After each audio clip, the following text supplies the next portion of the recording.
Welcome back to Park Ranger Files. Tonight we're diving into something a little different.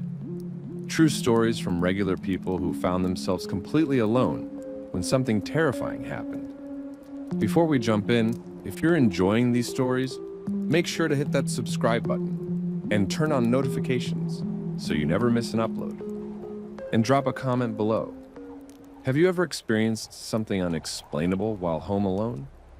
What's the creepiest thing that's ever happened to you in your own home? I read every single comment, and I'd love to hear your stories. Your experiences might even make it into a future video.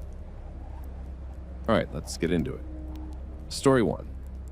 My name's Trevor, and I work as a medical courier, which means I drive around delivering specimens and medical supplies between hospitals and labs all over the tri-state area. The job has me working weird hours sometimes.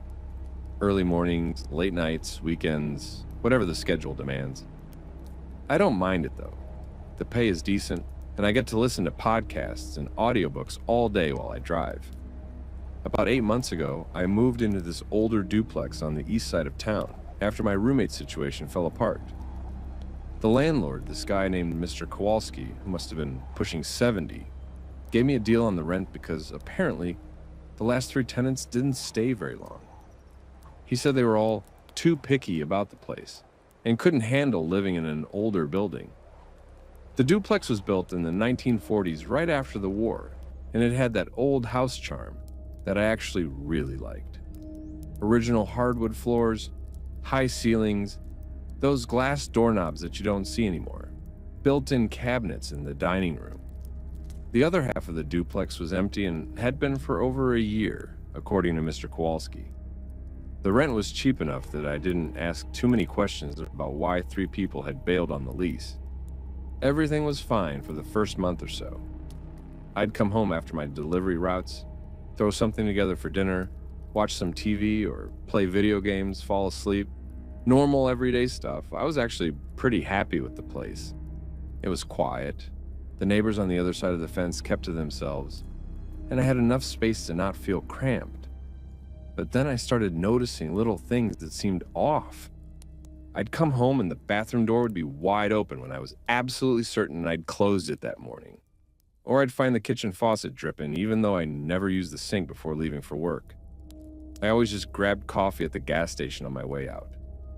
Little things that I'd brush off as my own forgetfulness.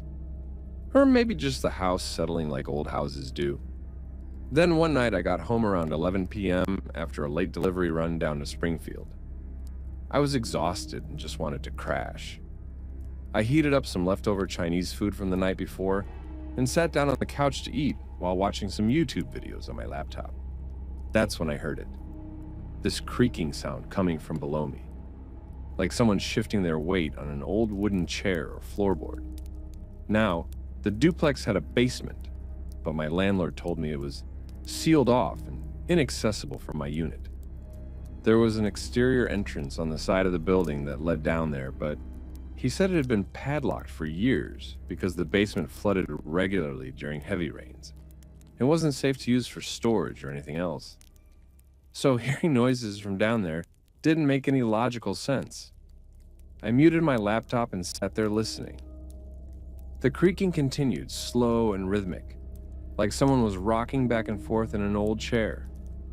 Then it stopped completely.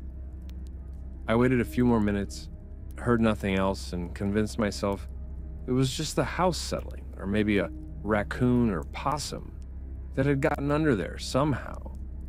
But the next night, same exact thing. I'd be sitting on the couch around the same time and I'd hear that creaking from below, lasting maybe 10 or 15 minutes before stopping abruptly. After the 4th night in a row of this, I started to get genuinely freaked out. This wasn't random house noises. It was too regular, too consistent, too deliberate. I called Mr. Kowalski and told him about the noises. I could tell he was trying not to sound concerned, but there was something in his voice. He laughed it off, said old houses make all kinds of sounds, especially with the temperature changes we'd been having. Cold nights, warmer days, the wood and foundation expanding and contracting. But he could tell I wasn't satisfied with that answer because I pressed him on it. Finally, he offered to come by the next day to check the basement with me and put my mind at ease. When he showed up the following afternoon, we went around to the side of the building where the exterior basement door was located. Sure enough, there was a heavy padlock on it, rusty and old but still secure. Mr. Kowalski made a big show of checking it, tugging on it hard to prove it was locked tight, and nobody could have gotten in. "See?" he said, slightly out of breath from the exertion. "Nothing down there but mold, standing water, and some old furniture from previous tenants. Nobody's been in there for years, I promise you, Trevor. It's just an old house making old house sounds." I wanted to believe him. I really did. The alternative was too unsettling to seriously consider. But that night, right on schedule, the creaking started again around 11 p.m. And this time, I heard something else underneath it. Footsteps. Slow, deliberate footsteps, moving across what sounded like the basement floor, directly beneath my living room, from one side to the other and back again. My heart was pounding. I grabbed my phone and a flashlight from the kitchen drawer and went outside to check the basement door myself. The padlock was still there, still locked, looking exactly like it had that afternoon. But when I walked around to the other side of the building and shined my flashlight through one of the grimy basement windows, I saw something that made my blood run cold. There was a light on down there, a dim yellowish light, like from a lamp or battery-powered lantern. It was coming from the far corner of the basement, partially obscured by what looked like old furniture, boxes, but it was definitely there. I called Mr. Kowalski immediately, not caring that it was almost midnight. He answered on the fifth ring, his voice thick with sleep and annoyance. When I told him about the light in the basement, there was this long, heavy pause on the other end of the line. I could hear him breathing. "You're absolutely sure?" he finally asked, and all the dismissiveness from earlier was completely gone from his voice. "Yes, I'm 100% sure. There's a light on in that basement right now, and I can see it through the window." Another pause, even longer this time, then, "Trevor, I need you to listen to me very carefully. Stay outside the building. Do not go back inside the house. Do not go near that basement door. I'm calling the police right now." 20 minutes later, 2 patrol cars pulled up with their lights off. Mr. Kowalski arrived right behind them in his old pickup truck. He looked pale and sick in the streetlight glow as he produced a key for the padlock with shaking hands.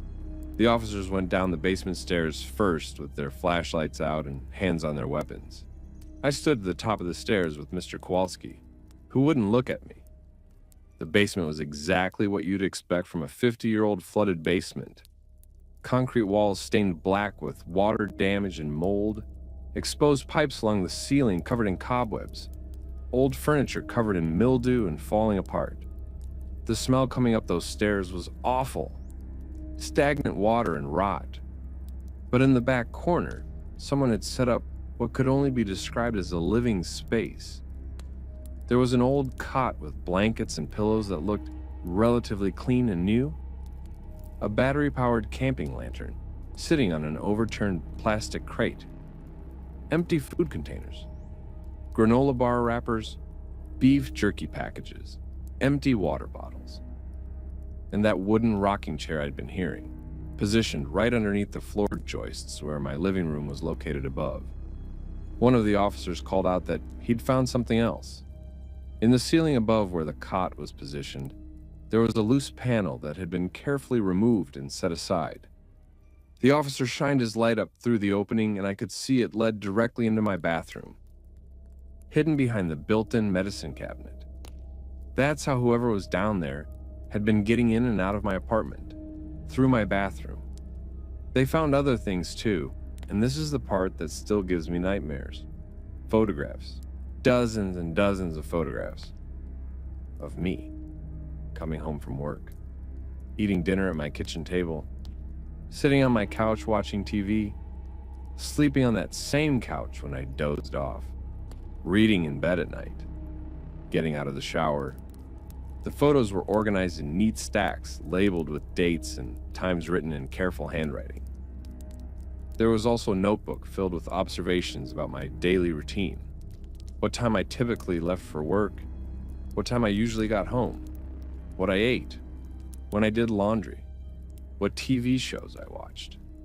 Page after page of notes about my life written by someone who had been watching me for weeks or maybe months. But they never found who had been living down there. No fingerprints came back with matches in the system. No DNA evidence that led anywhere. No identifying information in any of the belongings left behind. The only description anyone could give was from an elderly neighbor 3 houses down, who sometimes saw a thin person in a dark hoodie coming and going from the side of the building at odd hours over the past few months. She thought they were just another tenant, or maybe a maintenance worker. The police detective handling the case told me the person had clearly been planning this carefully. They'd been using the exterior basement door when they knew that I was at work, probably watching my schedule to know when it was safe. At night, they'd stay in the basement, occasionally coming up through the bathroom to move around my apartment while I slept. Mr. Kowalski completely broke down when the police were documenting everything. He admitted through tears that the 3 previous tenants had all complained about similar things. Noises from the basement, the feeling of being watched, small items going missing, things moved around in their apartments. He'd checked the basement after each complaint and never found anything. He thought they were all just being paranoid city kids who couldn't handle living in an old house, looking for excuses to break their leases. He'd never actually gone into the basement with a flashlight to really search it. Just looked through the window, saw nothing obvious, and dismissed their concerns. "I'm so sorry," he kept saying. "I should have believed them. I should have actually checked properly. Someone could have been killed." I moved out that same week, broke my lease, and didn't even care about losing my deposit. Mr. Kowalski tried to refund it, but I told him to keep it. I just wanted out of there as fast as possible. I threw most of my stuff away instead of packing it. I didn't want anything from that apartment.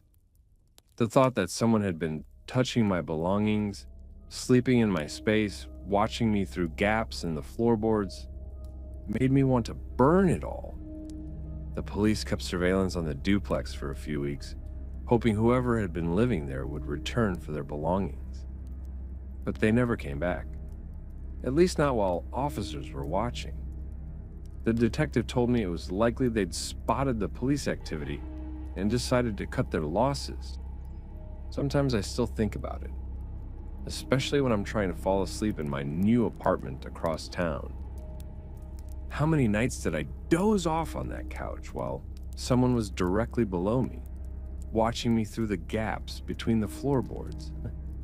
How many times did they come up through that bathroom panel while I was at work, walking through my apartment, touching my things, eating my food, sitting on my furniture? How many times did they stand in my bedroom doorway at night while I was sleeping, just watching me?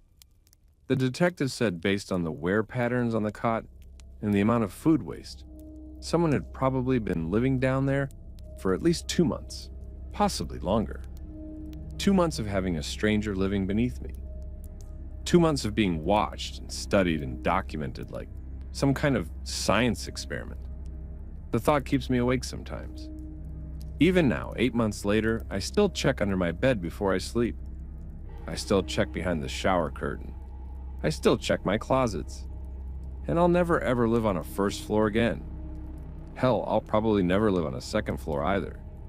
3rd floor minimum, preferably higher. Because I learned something from that experience that I wish I didn't know. When you're home alone, you might not actually be alone at all. And that's more terrifying than any ghost or monster could ever be. Story 2. I'm a night shift nurse at a hospital downtown, which means my entire schedule is flipped backwards from normal people.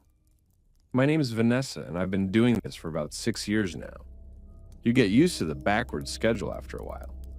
Sleeping during the day, working all night.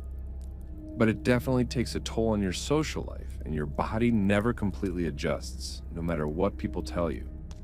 I live alone in a 1-bedroom apartment on the 3rd floor of a converted old building in a decent part of town. It's quiet during the day, which is perfect for sleeping, and I've always felt pretty safe there. The building has a security door downstairs with a buzzer system and cameras in all the hallways. Nothing super fancy or high-tech, but enough to make a single woman living alone feel reasonably secure. Last month, I picked up a double shift to cover for my coworker, Amy, who called in sick at the last minute. That meant I worked from 7 p.m. Friday night straight through to 7 a.m. Sunday morning, with just a few short break periods scattered in between to eat and rest in the break room. By the time my shift finally ended, I was absolutely exhausted. That bone-deep tiredness where your whole body feels heavy and your brain is wrapped in cotton.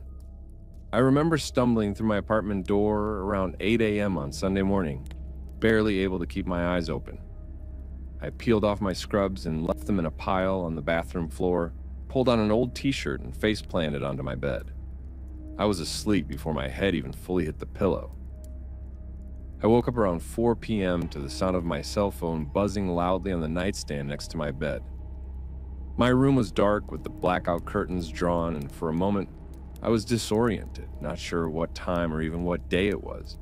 I grabbed my phone to check the time, and that's when I noticed 16 missed calls, all from my home landline number. I stared at the screen, my tired brain trying to make sense of what I was seeing. That didn't make any sense at all. I live alone. My landline is just part of the internet bundle package. I never actually use it for calls, and honestly, I wasn't even sure where the physical phone was plugged in. Probably in a closet somewhere, still in the box from when I moved in 2 years ago. I figured it had to be some kind of technical glitch or maybe a spam thing. Sometimes you get those robocalls that spoof your own number to try to trick you into answering. But then I noticed that there were voicemails. 7 of them. My stomach started to feel weird. Something about this wasn't right. I opened the voicemail app with shaking hands and pressed play on the first message. Static and breathing. That was it. Just crackling static and someone breathing heavily for about 30 seconds before the message ended abruptly. The timestamp said it had been left at 9:47 a.m., less than 2 hours after I'd gotten home and fallen asleep. The second message was the same thing, heavy breathing underneath a layer of static. And the third message, too. By the fourth message, I was starting to feel genuinely uneasy. I turned the volume up as high as it would go and pressed my ear close to the phone speaker. In the background of the static and breathing, I could hear something else, a rhythmic creaking sound, slow and steady. It sounded familiar, really familiar. It was my rocking chair, the one I keep in the corner of my living room near the window, the one my grandmother gave me before she died. My hands were shaking now as I played the fifth message. The breathing was closer to the phone this time, more deliberate, like someone was intentionally breathing into the receiver. And then right at the very end before the message cut off, there was a voice. Barely above a whisper, but I heard it clear as day. "You're sleeping." I dropped my phone on the bed like it had burned me. My heart was hammering in my chest so hard, I could feel it in my throat. I sat there for a solid minute, just trying to calm down enough to think clearly. This had to be some kind of prank. Maybe someone hacked my voicemail or spoofed the number or something. But I had to know what the other messages said. I picked up my phone and played the sixth message with trembling fingers. More breathing, more of that creaking from my rocking chair. And then, cutting through the static, "You look peaceful when you sleep." I didn't want to play the seventh message. Every instinct in my body was screaming at me not to. But I had to know. I had to hear it. The breathing was right up against the phone this time, like someone had pressed their mouth directly to the receiver. The creaking from the rocking chair stopped abruptly. There was a long moment of silence with just that heavy breathing, and then, "I was in the room with you." I ran out of my bedroom and into the living room, my heart absolutely pounding. The rocking chair was there in its usual spot by the window, and it was still moving, gently swaying back and forth like someone had just stood up from it seconds ago. The landline phone was sitting on the side table next to the chair, off the hook. The receiver was just lying there on the table. I called 911 with shaking hands. My voice was shaking so badly, the dispatcher had to ask me 3 times what my emergency was, and to slow down because she couldn't understand me. I managed to get my address out and told her someone had been in my apartment. She asked if they were still there, and I said, I didn't know. Please just send someone. The police arrived within 10 minutes. 2 officers, a man and a woman, both looking alert and professional. They searched my entire apartment thoroughly. Every closet under the bed, behind the shower curtain, in the kitchen cabinets, everywhere someone could possibly hide. Nothing. No signs of forced entry anywhere. The security door downstairs was functioning properly with no record of anyone buzzing up to my apartment. The building cameras showed my hallway from 7 a.m. to 4 p.m., and nobody had entered or left my apartment except me when I came home that morning. The male officer asked if I'd given anyone a copy of my key. I hadn't. The only other key was with the building manager, Mrs. Chen, and she kept all the spare keys in a locked cabinet in her office. They took a detailed report and had me forward all 7 voicemails to them as evidence. Before they left, the female officer suggested I change my locks as soon as possible and maybe get a security camera for inside my apartment. Just as a precaution, she said, for my peace of mind. After they left, I sat on my couch and just stared at that rocking chair. I've had it since college. It was my grandmother's before that. I used to rock in it while studying for exams, finding comfort in the familiar motion. It was supposed to be a happy object, full of good memories. Now I couldn't even look at it without feeling physically ill. I grabbed my laptop and pulled up my phone records online. The calls from my home landline started at 9:47 a.m., less than 2 hours after I got home and fell asleep. The last call was at 2:13 p.m., about 90 minutes before I woke up. Someone had been in my apartment for over 4 hours, making phone calls to my cell from my own landline, leaving me messages, sitting in my grandmother's rocking chair. And based on that last voicemail, they'd been in my bedroom. They'd been watching me sleep. I stayed with my sister that night. And the next night, I couldn't bring myself to go back to my apartment alone. When I finally worked up the courage to go back, I had my sister and her husband come with me. We checked every window, every lock, every possible entry point. Everything was secure. Everything looked normal. But that didn't make me feel any better at all. I had the locks changed the next day. All new deadbolts in the works. I got rid of the rocking chair even though it broke my heart. I couldn't stand to look at it anymore. I donated it to Goodwill and tried not to think about it. I installed 2 security cameras, one in the living room, pointing at the front door, and one in my bedroom. And I took the landline phone and smashed it into pieces with a hammer, before throwing the remains in the dumpster outside. I didn't care that it was technically building property. For a few weeks, nothing happened. I started to breathe a little easier. I convinced myself it had been some kind of weird one-time thing. Maybe a homeless person who somehow got in and left, never to return. Maybe someone who had an old key from a previous tenant. Maybe a glitch in the phone system combined with my exhausted brain filling in details that weren't really there. I went through 100 different rational explanations trying to make myself feel better. Then, last week, I came home from my Thursday night shift around 8 a.m.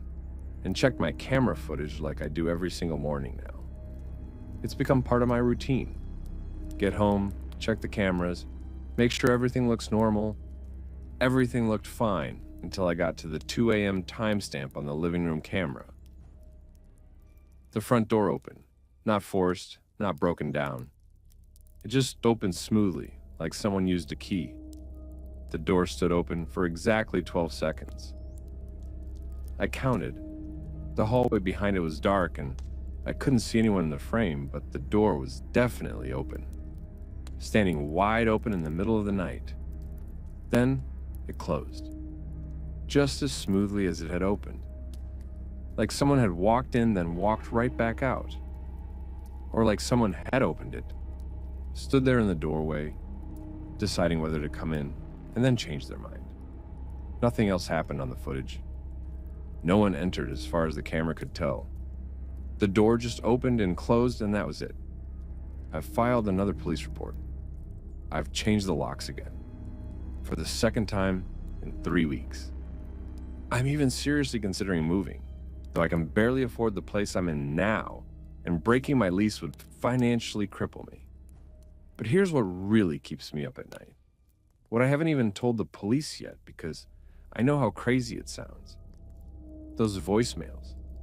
The police had me forward them for evidence, but I made a backup copy first, just in case.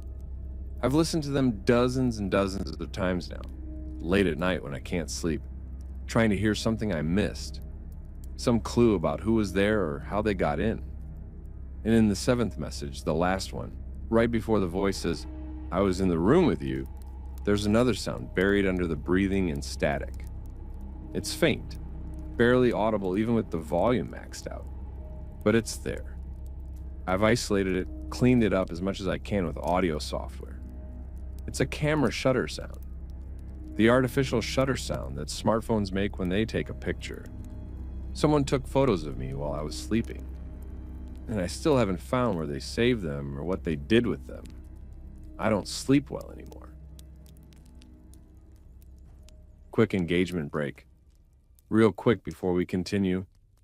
These stories are giving you the chills. Go ahead and smash that like button.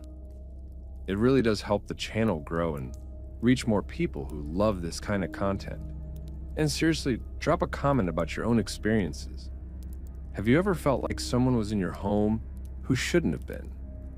Have you ever gotten a call or message that scared you?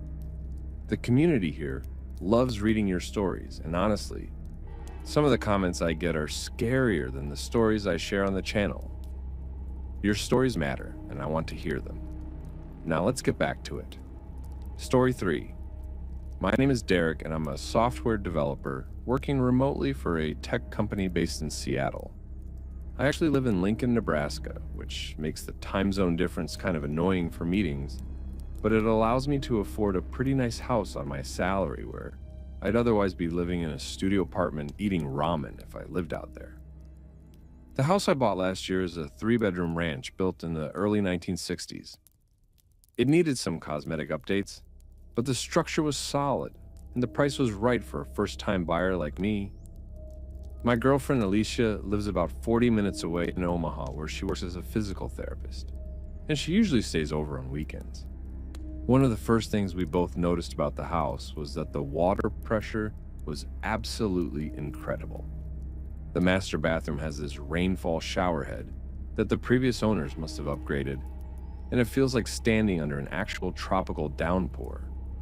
After a long day of staring at code and dealing with meetings, nothing beats that shower.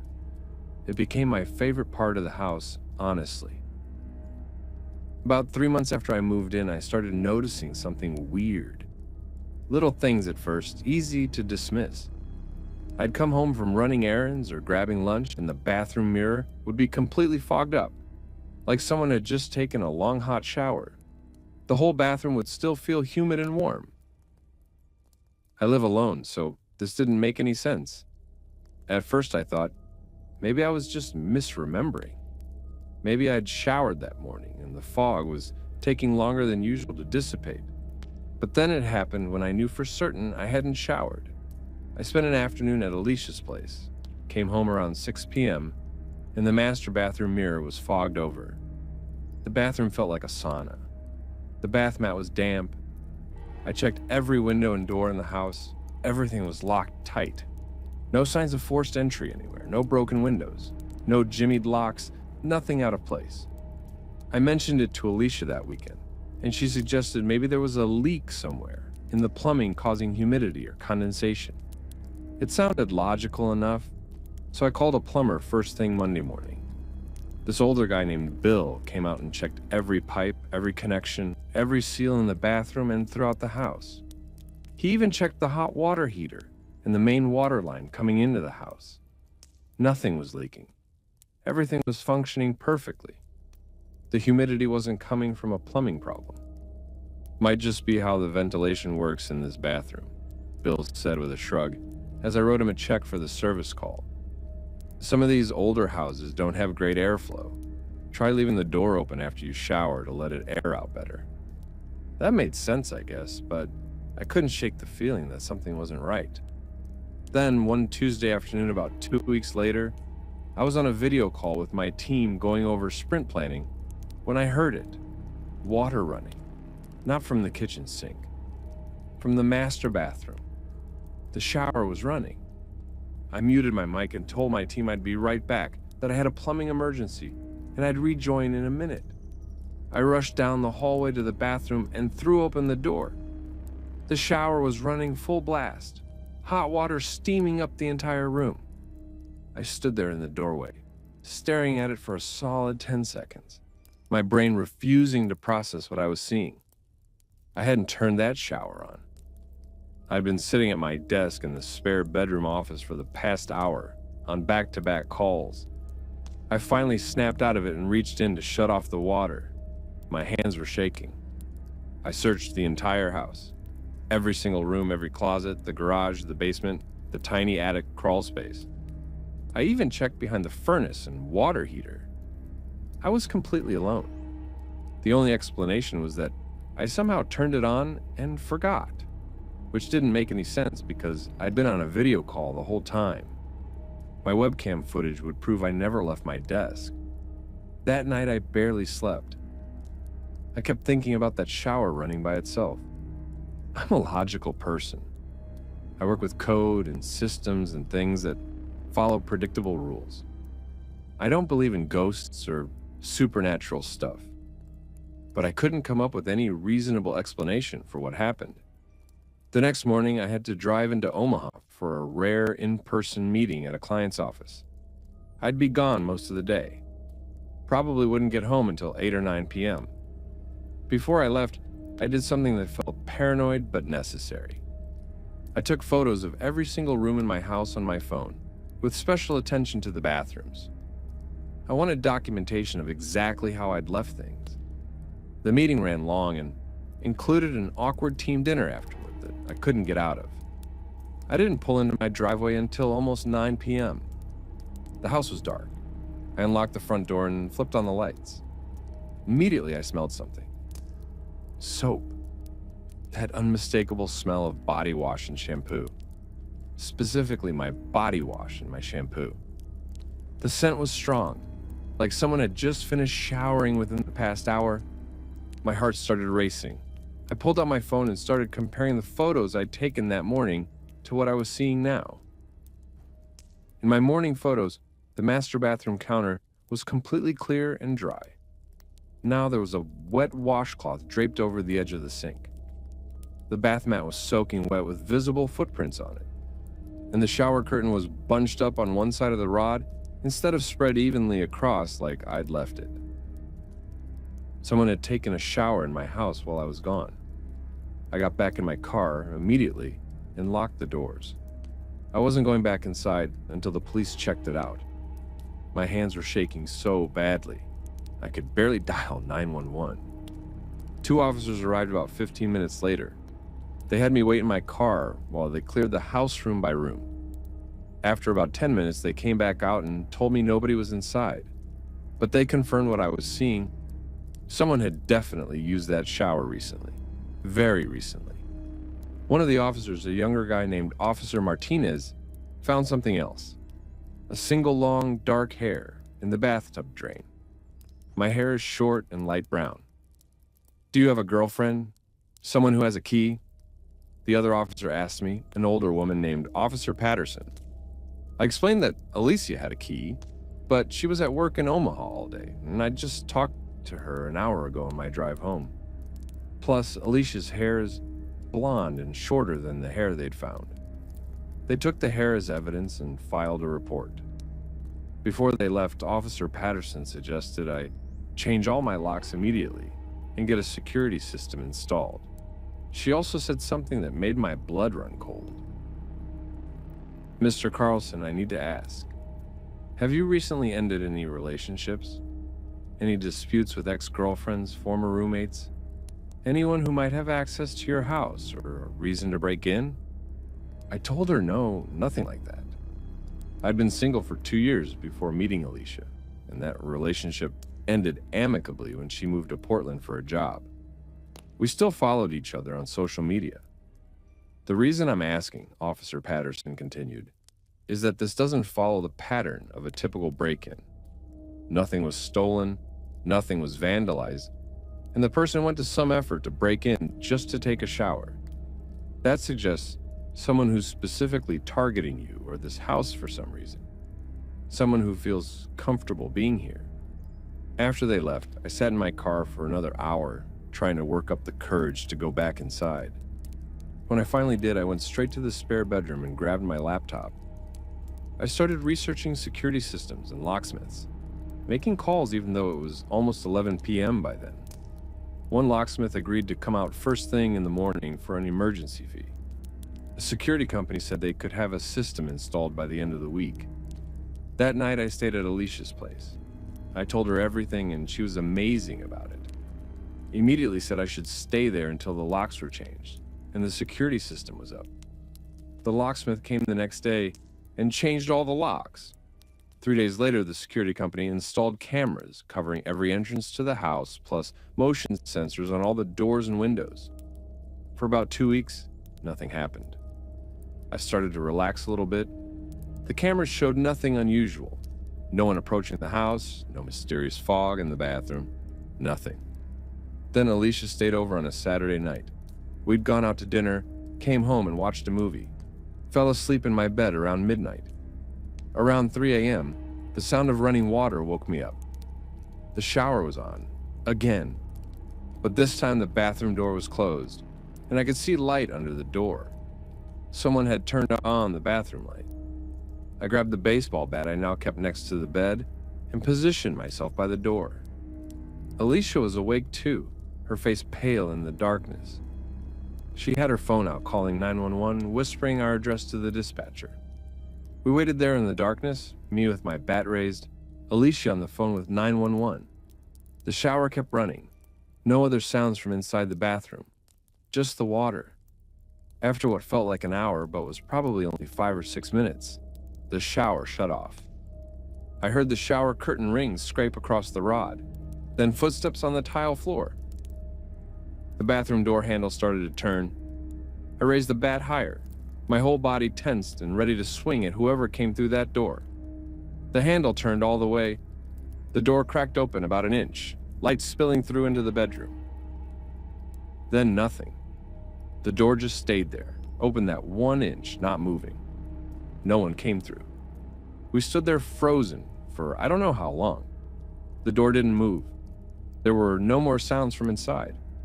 Finally, we heard sirens outside, and the police had arrived.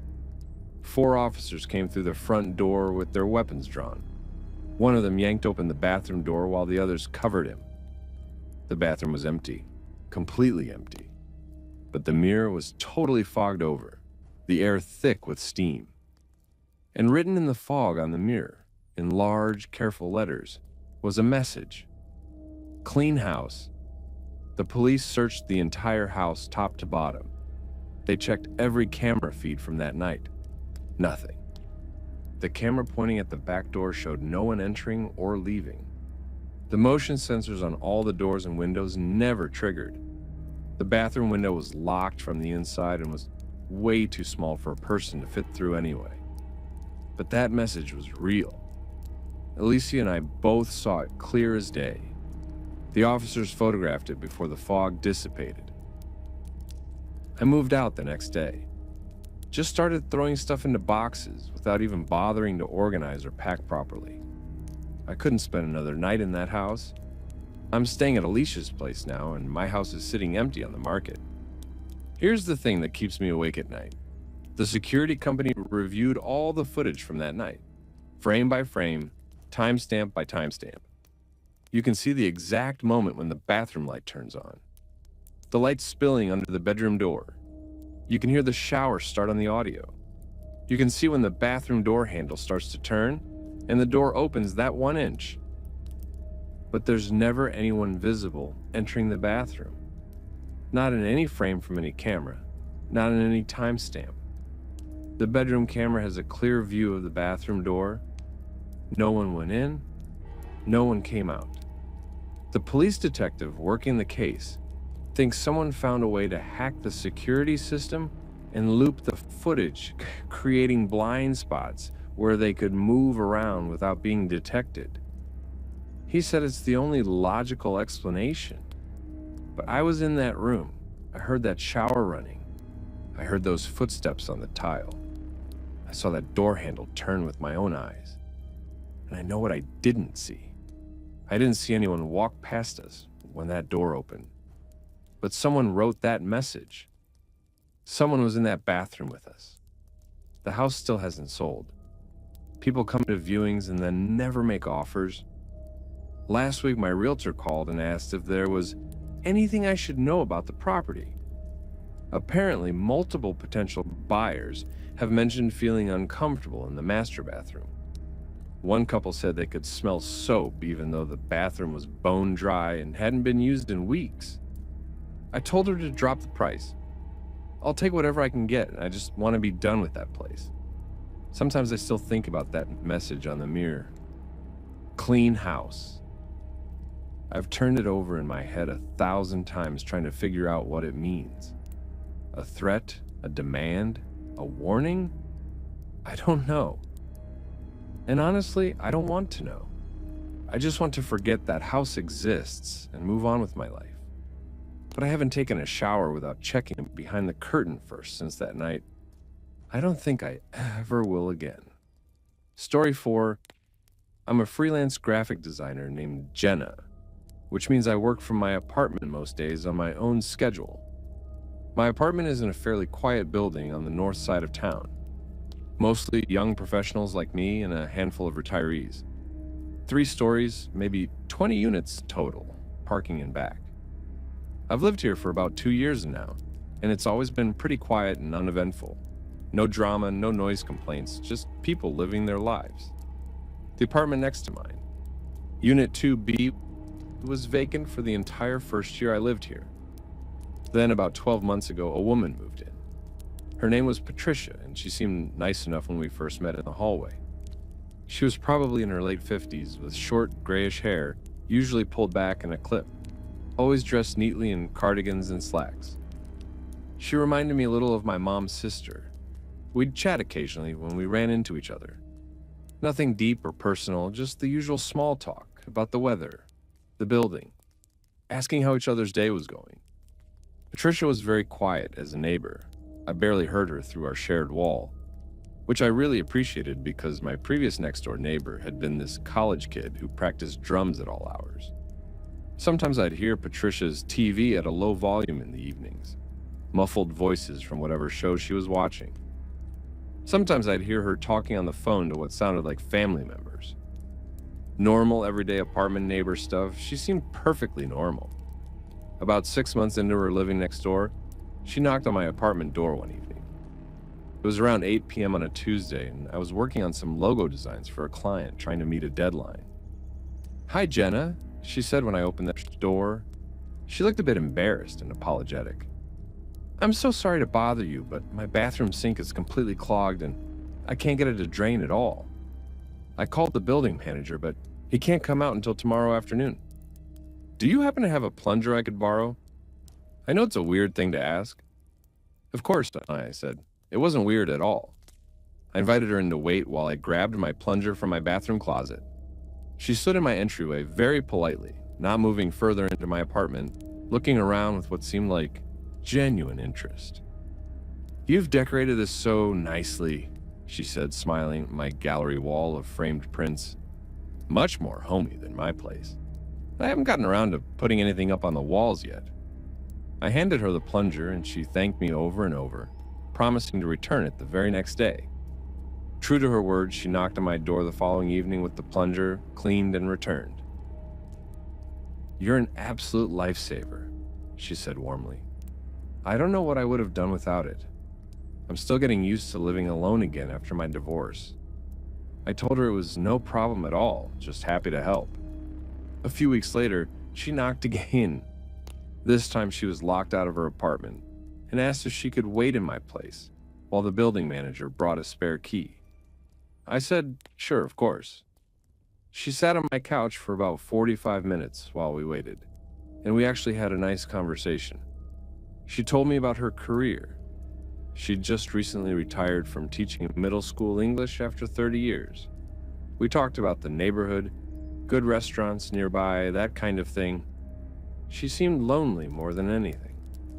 After that evening, Patricia started knocking more frequently. Never late at night or at inappropriate times, but maybe once or twice a week. The requests were always small, reasonable things. Could she borrow an egg because she was baking and ran out? Did I have any stamps she could use? Could she borrow my phone charger because hers broke and she needed to order a new one online? I didn't mind at first. She was clearly a lonely woman who'd just gone through a divorce, recently retired, adjusting to living alone in a new place. It felt like the neighborly thing to do, to be kind and welcoming. My parents raised me to help people when I could. But then the requests started to feel a little off. Like she'd knock on my door to ask if I wanted to have coffee with her. Which was nice, but she'd done it 3 times in 1 week, and seemed hurt when I said I was busy working on deadline. Or she'd knock and ask to borrow something, but then stay for an hour talking, not seeming to pick up on my hints that I needed to get back to work. Then one night about 3 months ago, she knocked at almost 11:45 p.m. I was already in bed, but not quite asleep yet, scrolling through my phone. The knock startled me, and I checked the peephole before opening the door. It was Patricia in her bathrobe and slippers. "Jenna, I'm so sorry to wake you," she said, wringing her hands together. She looked genuinely frightened. I heard a strange noise outside my bedroom window, and I'm too scared to look. "Would you mind coming over and checking with me? I know it's late, but I'm all alone, and I'm just so scared." This felt strange. We were on the 2nd floor. How could someone be outside her window? But she looked genuinely terrified. Against my better judgment, I grabbed my phone and slipped on some shoes and followed her into her apartment. Her place was the mirror image layout of mine. Everything flipped. But where my apartment felt lived in and personal with furniture and decorations and stuff everywhere, hers felt completely sterile. There was barely any furniture. Just a folding chair in the living room, a small TV on the floor, and nothing on the walls. It looked like she'd just moved in yesterday, not like she'd been living there for 6 months. We walked through her nearly empty apartment to her bedroom. Same thing. Barely any furniture, just a mattress on the floor with some blankets, a lamp, and cardboard boxes stacked in the corner. We checked the window, and of course there was nothing outside. We were on the 2nd floor anyway. "See, Patricia, there's nothing out there," I said as gently as I could. It was probably just the building settling, or maybe a bird or squirrel on the roof. Old buildings make all kinds of weird sounds. She seemed relieved and kept thanking me for checking. As I was heading toward her front door to leave, I happened to glance at her kitchen counter, and my heart skipped a beat. There was a stack of printed photos sitting there, maybe 20 or 30 sheets. From where I was standing, I could see the one on top clearly. It was a photograph of my apartment door, my door specifically. I could see my doormat with the pineapple design, and that small dent in the door frame from when the moving guys hit it with my bookshelf. "Patricia," I said carefully, trying to keep my voice steady. "Why do you have a picture of my door?" Her face went completely blank, like someone had flipped a switch. All the emotion just drained right out of her expression. "What picture?" she asked in this flat, neutral voice. I pointed at the stack on the counter. "Those pictures. The one on top is my door." She walked over slowly and looked at the stack, then back at me with that same blank expression. "Those are from my old apartment building," she said matter-of-factly. "The doors must look similar. A lot of apartment doors look the same."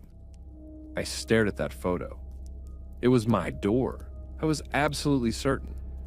I could see the scratches near the lock from my key, the apartment number, the specific pattern of the wood grain. It was definitely, unmistakably my door. But her tone was so calm and sure that for a second I doubted what I was seeing. Maybe I was wrong. Maybe apartment doors really did all look similar and I was being paranoid. "Right," I finally said. Sorry, my mistake. I should get back. It's late. I practically ran back to my apartment and locked the door behind me. My hands were shaking. Something about that whole interaction felt very wrong. I couldn't quite put my finger on what. The next day, while Patricia was out, I heard her leave around noon. I did something I'm still not proud of. As I was walking past her door on my way to check my mail, I noticed her door was slightly ajar. Not wide open, just not quite latched shut. Like she'd closed it, but the latch hadn't caught. I shouldn't have looked, I know that. It was a huge invasion of privacy and totally wrong. But I couldn't shake the feeling from the night before, and I just had to know. I pushed her door open a few inches and peeked inside. The living room looked just like it had the night before. Nearly empty, barely lived in. I stepped inside, telling myself I'd just take one quick look around and leave. When I got to her bedroom, I understood why the rest of the apartment was so empty. She wasn't actually living in the bedroom. She was living in the closet. The bedroom closet door was wide open, and inside was like a tiny studio apartment. There was a camping sleeping pad on the closet floor with blankets and a pillow, a battery-powered lamp, stacks and stacks of granola bars, crackers, water bottles, and other shelf-stable food. She'd been living in this closet, but that's not what made my blood run cold. Covering every single inch of the closet, walls overlapping each other, were photographs. Hundreds of photographs, all of them of me.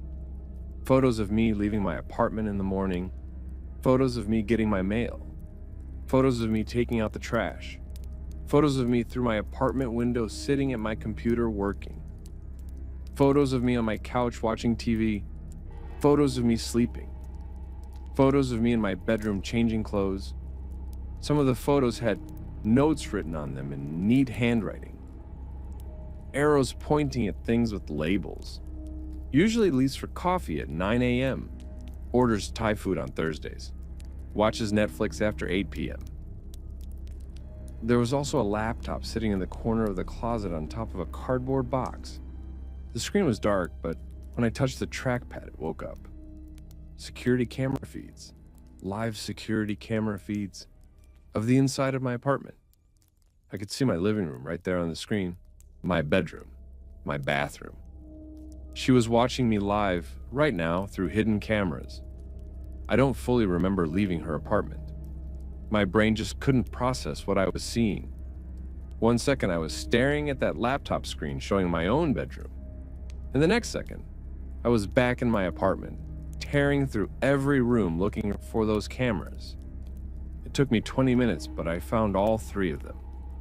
Tiny little things no bigger than the eraser end of a pencil, hidden in places I would never think to look. One in my bedroom smoke detector, one in the air vent in my living room, one installed in the bathroom light fixture above the mirror. I grabbed my laptop, my phone, my wallet, a change of clothes, and I got out of there. I drove straight to the police station and filed a report, showing them the photos of the cameras I'd found. They arrested Patricia that same evening when they searched her apartment. Her real apartment, Unit 1D on the first floor, not the empty one next to mine. They found so much more. Detailed schedules of my daily routine going back months. Floor plans of my apartment with notes about furniture placement, sightlines, and what she called vulnerable areas. Lists of my passwords that she must have seen me type through the window camera, copies of my credit card numbers, printouts of my bank statements. The building manager was shocked. He had no record of anyone named Patricia Gardner renting Unit 2B. She'd somehow picked the lock and had been squatting there, using it as what the detective called a staging area, to be closer to me and monitor me. In Patricia's real apartment, they also found a journal, page after page after page about me, about how we were supposed to be close, and how she needed to learn everything about me first before we could be truly connected. She'd written out detailed fantasies about us being best friends, going to coffee every day, me helping her through her divorce, her helping me find a boyfriend. Completely made up scenarios that had never happened, the prosecutor told me later. And this part still makes me feel sick, that Patricia was building up to something more serious. They wouldn't tell me exactly what, but based on the items they found in her apartment, zip ties, duct tape, a very detailed floor plan with notes about how to move through my apartment in the dark, rope, a taser, it wasn't anything good. Patricia's awaiting trial now on multiple charges: stalking, trespassing, illegal surveillance, attempted kidnapping. Her lawyer's arguing for a mental health defense. I moved out of that building the same week. I had to break my lease, but the management company waived the fee given what happened. I needed out immediately, and they understood. I don't work from home anymore either. I can't. The thought of being alone in an apartment all day, not knowing if someone is watching, makes me physically ill. I got a membership at a co-working space downtown, and I'm there every single weekday now, surrounded by other people. It helps me feel safe. Sometimes I think about all those times Patricia knocked on my door, the plunger, the locked door, the noise by the window. Were any of those things even real? Or was every single one just a carefully crafted excuse to get inside my apartment, to see the layout, to install those cameras, to get comfortable being in my space? The detective told me I was extremely lucky. Patricia had done something similar before, in Ohio about 8 years ago. That time the victim wasn't so fortunate. She didn't want to give me details, but said that case didn't end well. Now I don't answer my door unless I'm expecting a specific person. I don't chat with neighbors in hallways or common areas. I do a full sweep of my new apartment for cameras and recording devices every single Sunday, without fail. And I sleep with a baseball bat next to my bed, even though I've never played baseball in my life. Because I learned that neighborly kindness can be exploited by the wrong person. And you never really know who's watching or why, or what they're planning. Story 5. My name is Ethan Walker, and I'm a senior accountant at Miller & Associates downtown. Pretty boring job, pretty routine life, but honestly, I like it that way. I'm a creature of habit. I like spreadsheets and predictability and knowing what to expect. Give me a cup of good coffee and a balanced ledger, and I'm a happy person. I bought my first house about 18 months ago. A small 2-story bungalow in a quiet neighborhood with good schools, even though I don't have kids. It was a good investment property according to my realtor. The house inspector said it was structurally solid. I got it for a decent price below market value. It needed some cosmetic updating, but nothing major. New paint, updated fixtures, that kind of thing. I moved in during late October. The weather was starting to turn cold, and the leaves were just hitting peak color. One of my first priorities was making sure the heating system worked properly before winter really hit. I'm pretty handy with basic home maintenance, so I changed the furnace filter myself, but I also paid to have an HVAC technician come out and give everything a once-over. He said the furnace was old, probably original to the house from the 1960s, but it was functional. As long as I changed the filter regularly and kept up with basic maintenance, he said it should last me a few more years before I needed to replace it. The first few months in the house were completely fine and normal. I settled into a comfortable routine. Wake up at 6 a.m., hit the gym, shower, go to work, come home around 6 p.m., make dinner, watch some TV, go to bed around 10. Weekends I'd do projects around the house. I painted the living room and both bedrooms, fixed a leaky faucet in the kitchen, replaced the old manual thermostat with a modern, programmable one. Then in January, probably around the second or third week, things started getting weird. I began having these incredibly vivid, realistic dreams. The kind where you wake up and for a few seconds you're not sure if it really happened or not. I dreamed that I was walking around my house in the middle of the night. In the dreams, everything looked slightly wrong in ways I couldn't quite pinpoint. Furniture seemed to be in different places. There were pictures hanging on walls that I didn't own. The colors of the walls seemed off. But it all felt so real. I started waking up exhausted every morning, like I hadn't slept at all even though I was in bed for a full 8 hours. Some mornings I'd wake up and notice my feet were dirty, like I'd been walking around outside barefoot. But that was impossible. I went to bed wearing clean socks and they were still on my feet in the morning, clean as could be. I started feeling foggy and off during the day at work, having trouble concentrating on financial reports that normally I could zip through easily. I'd have to read the same column of numbers 3 or 4 times before they'd sink in. I started getting these persistent headaches that wouldn't go away no matter how much water I drank or how many Tylenol I took. My boss even commented that I seemed out of it lately and asked if everything was okay. I figured I was coming down with something, maybe a bad cold or the flu. It was that time of year. January and February are always bad for office sickness making the rounds. Then one morning in mid-February, I came downstairs to make coffee and found my back door standing wide open. Not just unlocked, fully open, letting in freezing air. I could see my breath in my own kitchen. I definitely hadn't left it open. It had been below 20 degrees overnight. I would never leave a door open in that weather. I checked the lock and the door itself. No signs of forced entry, no damage. The lock worked perfectly fine. Maybe I'd forgotten to close it all the way the night before and the wind had blown it open. It had been pretty windy. But that didn't explain why my winter boots, which I clearly remembered leaving in the garage the night before, were sitting on the back porch covered in dried mud. Things kept happening after that. I'd find lights on in the morning that I knew I'd turned off before bed. The TV would be on a different channel than what I'd been watching. Food in the refrigerator would be partially eaten. A few bites taken out of a block of cheese, a half-eaten apple sitting on a plate I didn't remember using, sandwich meat with torn corners like someone had been picking at it. This went on for about 2 weeks, and it was driving me crazy. I started thinking maybe I was experiencing some kind of sleepwalking episodes. I'd never sleepwalked before in my life, but I'd read that major life stress could trigger it in adults. Maybe buying the house, the new mortgage payment, some deadlines at work. Maybe it was all catching up with me. I made an appointment with my doctor.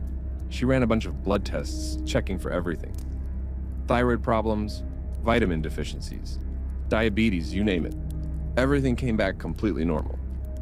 She suggested I might be experiencing stress-related insomnia and prescribed me some sleep aids to help me get deeper, more restful sleep. The medication definitely helped me sleep deeper and longer, but the weird things around the house kept happening. In fact, they seemed to get worse. One morning in early March, I came downstairs and found a note sitting on my kitchen counter, written on a piece of paper from my own notepad in what looked like my handwriting. It said, "Remember to lock the doors, all of them, even the one in the basement." I stared at that note for a solid 5 minutes, trying to remember writing it. I had no memory of it whatsoever. And what door in the basement? I'd been down there plenty of times. It was just the furnace, the hot water heater, some built-in shelving units, and boxes of stuff I hadn't unpacked yet. There was no door. That weekend I decided to do a thorough investigation of the basement. I went through everything down there, moving boxes around and checking behind the shelves. And that's when I found it. Hidden behind one of the old wooden shelving units that the previous owners had left behind, covered in dust and cobwebs, was a door. A heavy wooden door painted the same color as the basement walls with a deadbolt lock mounted on it. I'd been living in this house for 4 months and had never noticed this door existed. I pulled the shelving unit out of the way, which took some serious effort. The thing must have weighed 100 pounds and was full of old paint cans. The door was locked, but the key was sitting right in there in the deadbolt. I turned the key and pulled the door open. It was a small room, maybe 8 feet by 10 feet. Concrete walls and floor, no windows. Someone had obviously used it as some kind of storage area at some point, but that's not what was in there now. There was a folding camping cot in the corner with a sleeping bag on top of it, somewhat rumpled like someone had been using it. A battery-powered camping lantern sitting on an overturned milk crate. Several bottles of water, some empty and some full. A few granola bar wrappers, and on the wall, Someone had used what looked like a screwdriver or something sharp to carve words into the concrete. "The carbon monoxide detector in the basement is broken. Get out now." The letters were shaky and uneven, carved deep into the concrete. It must have taken hours. My heart started pounding. I ran back upstairs and checked the carbon monoxide detector mounted on the wall near my furnace. The little green light was on, indicating it was supposedly working fine. But I didn't trust it anymore. Not after seeing that message. I got in my car and drove straight to the hardware store. I bought 3 brand new carbon monoxide detectors and installed them as soon as I got home. One upstairs in my bedroom, one in the main floor living room, and one in the basement near the furnace. Within 30 minutes, all 3 detectors were screaming. I opened every window and door in the house and called 911. The fire department arrived within 10 minutes with their specialized equipment. They did a full assessment and found dangerously high levels of carbon monoxide throughout the house, especially concentrated near the basement. The fire chief told me I was incredibly lucky to be alive. My furnace had a severely cracked heat exchanger that had been leaking carbon monoxide into my house for months. Probably since early winter, when I first turned the heat on. Carbon monoxide poisoning can cause all kinds of symptoms, he explained. Confusion, memory problems, vivid dreams, hallucinations. In high enough doses and extended exposure, it kills you in your sleep. You're very fortunate. All those strange things I'd been experiencing. The exhaustion, the fogginess at work, the feeling like I was sleepwalking, the food I'd apparently eaten but didn't remember eating, the notes I'd written to myself. It had all been carbon monoxide poisoning. I had been sleepwalking and doing things with no memory of them because my brain was being starved of oxygen. The fire department red-tagged my furnace immediately and told me I couldn't stay in the house until I had it replaced, and the whole house had been properly ventilated. I ended up staying in a hotel for 3 days, while an emergency HVAC crew replaced the entire heating system. It cost me almost $6,000, but I didn't care. I could have died. After the new furnace was installed and the house had been thoroughly aired out and tested, I moved back in. Within a few days, I started feeling dramatically better. The headaches went away completely, the brain fog lifted, I had energy again. I stopped having those weird, vivid dreams. Everything went back to normal. But here's the thing that still bothers me, that I still can't fully explain. After everything was said and done, I went back down to that hidden room in the basement, the one behind the shelving unit. I wanted to clean it out, throw away that sleeping bag and all the other stuff, maybe use the room for actual storage. But when I opened that door, the room was completely empty. Someone had cleared everything out. The cot, the sleeping bag, the water bottles, all of it. The room was bare concrete. I figured maybe the HVAC guys had thrown everything away while they were working on replacing the furnace. They'd been down in the basement for hours and probably cleaned up. But carved into the concrete wall, where I'd seen that warning message about the carbon monoxide detector, there were now more words carved in the same shaky handwriting. "Thank you for fixing it. Sorry for scaring you. Had to keep you alive until you noticed." The HVAC guys swore they never saw any message carved into the wall when I asked them about it. The fire department's report made no mention of finding anything like that. My doctor explained that carbon monoxide poisoning can cause lasting memory issues and confusion. She said it was completely possible, even likely, that I had carved both messages myself while I was being poisoned and just had no memory of doing it. That my oxygen-deprived brain was having full conversations with myself, doing things, making decisions, and not retaining any of it. That's the logical explanation. The medical one. The scientific one that makes sense. But sometimes late at night, when I can't sleep, I think about that room behind the shelving unit.